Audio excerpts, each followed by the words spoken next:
Hello, this is Dr. Grande. Today I will analyze the case of Gareth West. First, I'll look at the background of this case, move to the timeline of the alleged crime, then offer my analysis. Gareth West was born in the mid-1980s and lived in Canada. He claimed that right after the financial crisis in 2008, he made a fortune buying and selling homes in the Atlanta, Georgia area. In 2014, he sold his portfolio and moved to Canada, where he was from. In 2016, he established a real estate company called West Developments. Gareth flipped houses and built custom houses in the Montreal area. People who knew him said that he appeared to struggle with his early ventures. For instance, sometimes he didn't have the money to pay his contractors. In 2021, his financial problems disappeared. Now Gareth had a lot of money. He even built homes using high-cost materials like marble, and he used pricey fixtures like gold-plated faucets. His business expanded greatly. He purchased a lot of land in Montreal. On one deal, he paid $3 million in cash for an 18-unit apartment complex. Gareth maintained a social media presence which reflected a life of wealth, excitement, and travel. The amateur bodybuilder owned a yacht, drove expensive vehicles, hosted parties at his residence in Montreal, as well as in a penthouse in downtown Toronto. He found himself in all corners of the world enjoying extreme sports. Gareth maintained that his money came from hard work and wise investing. He was willing to share his incredible wisdom with other people. A fee of $1,000 would purchase an hour of consultation. He was willing to discuss any topic related to real estate. For customers that just couldn't get enough of Gareth, one could purchase 10 hours of consultation for just $8,000. That's 2 hours for free. Or, more accurately, a masterclass in wasting $8,000. Now moving to the timeline of the alleged crime. In the early 2020s, the Montreal area had a problem with criminals running a type of fraud called a Grandparent scam. This is when an elderly victim is tricked into handing over money. I'll talk more about the details of this particular type of scam in a moment. Law enforcement in both Canada and the United States were eager to catch those responsible for these scams. In 2022, a victim in Vermont handed a scammer an envelope full of cash after getting defrauded. The scammer drove away from the victim's home, pulled the cash out of the envelope, and threw the envelope on the side of the road. The next day, the victim found the envelope and gave it to the police, who were able to find a fingerprint on it. This led the authorities to a group of fake bail bondsmen. Some of these individuals cooperated with investigators, and this led to the arrest of a Canadian man. In 2023, using information gathered in this operation, the authorities in the United States teamed up with the Quebec Provincial Police, who also had some leads which looked promising. They conducted surveillance on a suspect who led them to Grandparent scam call centers. On June 4, 2024, the police raided 2 call centers in Montreal and arrested several people. These individuals were charged with wire fraud. While the authorities were searching the call centers, they found documents connecting the operation to West Developments. Again, this is the company founded by Gareth West. He was arrested over a year later, on July 4, 2025, and charged with conspiracy to commit wire fraud and money laundering. Here is what the U.S. government said happened. It's important to note these are only allegations which have not been tested in court. Starting in the summer of 2021 and continuing through the day of the Montreal raids, June 4, 2024, Gareth and his 24 employees defrauded people in the United States. They ran a Grandparent scam from call centers in Montreal. To disguise their identities, the scammers used a voice-over Internet protocol telephone service provider based in Los Angeles, California. To the victims, the scammers' phone calls appeared to originate from locations within the United States. Another VoIP service provider in Belmont, California, established an 888 number for a fake law firm called Palmer and Associates. The scammers used code names in a further effort to conceal their true identities as perpetrators. Gareth was known as Buddy or Muscles. His associates had names like Ruffles, Sticks, Elvis, Blondie, Honda, DJ, and Toast. Here is how this scam was allegedly perpetrated. Employees known as openers would call elderly victims in the United States. They would read from a script, which was referred to as a pitch. Often the victim was a grandmother or grandfather who was referred to as a mooch, client, or customer. In addition to the phone number, the scammer had access to the victim's name, address, age, and estimated household income. After an elderly victim answered the phone, the opener would impersonate a loved one, usually a grandchild. The scammer would say that they had been in a motor vehicle collision and they were placed under arrest. They desperately needed money for bail, or they would remain incarcerated. They might ask for $9,000, $12,000, or some other amount they thought the victim could obtain. The opener would tell the elderly victim that there was a gag order in place which prevented the victim from telling anyone about the arrest. Once the victim was convinced that their loved one had been arrested, the call was passed to scammers called closers. The closers were better paid, and sometimes they would function as openers, so in theory they were more skilled and versatile con artists. They typically worked in the same call center as the openers.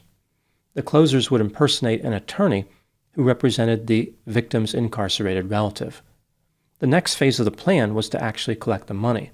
This was referred to as a pull, like they were pulling the money away from the victim.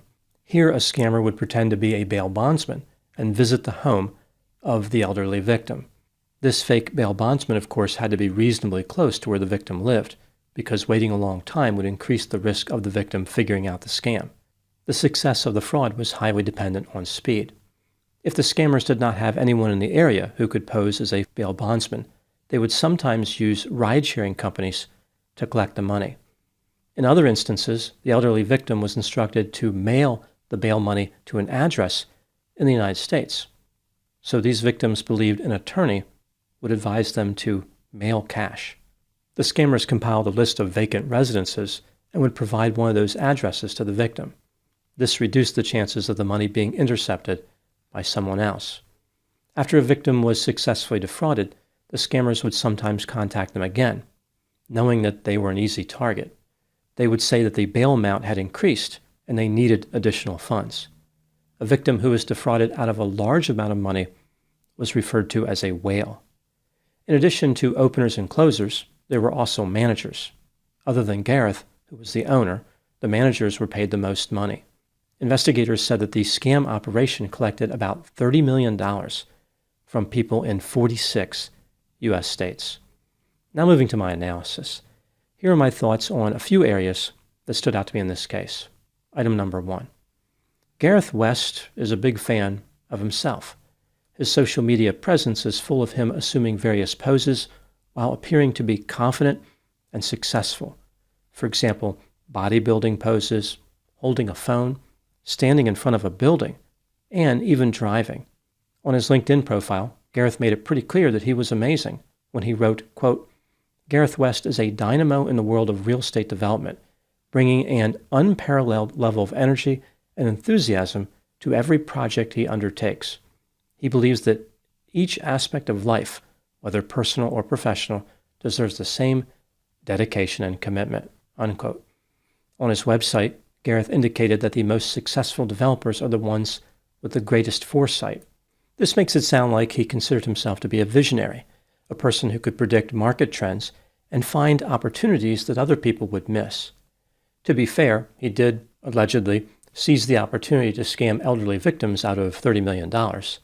Few business leaders have ever done something that creative. In a promotional video he released on YouTube, Gareth offered advice for people who wanted to be as amazing as he is. A few examples: it is impossible to outrun the demons. One must learn to control them. I intimately understand the experience of losing control. And you and only you are responsible for the quality and outcome of your life. Item number 2, business records seized from West Developments revealed how Gareth allegedly ran his criminal enterprise. He recruited many of his employees from a gym in the Montreal area called Monster Gym. Perhaps they had the same diehard commitment to lifting as Gareth did. They went from lifting weights to lifting retirement funds. His workers, who are now referred to as alleged conspirators, enjoyed a surprisingly traditional employment experience. For example, They had written pay agreements and even vacation. Many of them earned a substantial amount of money. Just a few examples. The manager known as Ruffles earned $191,000. The closer Sticks earned $521,000. Another closer, Elvis, made $399,000. As far as openers, Blondie earned $237,000, and Toast walked away with $105,000. The managers actually monitored the performance of the employees, just like one might expect to see in a legitimate company. This must have led to some surreal performance improvement-oriented conversations. I just imagine Ruffles trying to inspire Toast to generate more revenue through fraud. Ruffles may have said something like, "So look, Toast, can I call you Toast? Lately, you haven't been stealing enough bread from Grandparents. It's all just crumbs. Why can't you be a hound dog like Elvis? I have never had these kinds of talks with him. There's a little less conversation. It's like you don't know which side your bread is buttered on. These evil American Grandparents have been hoarding money for years. Someone needs to stand up to them.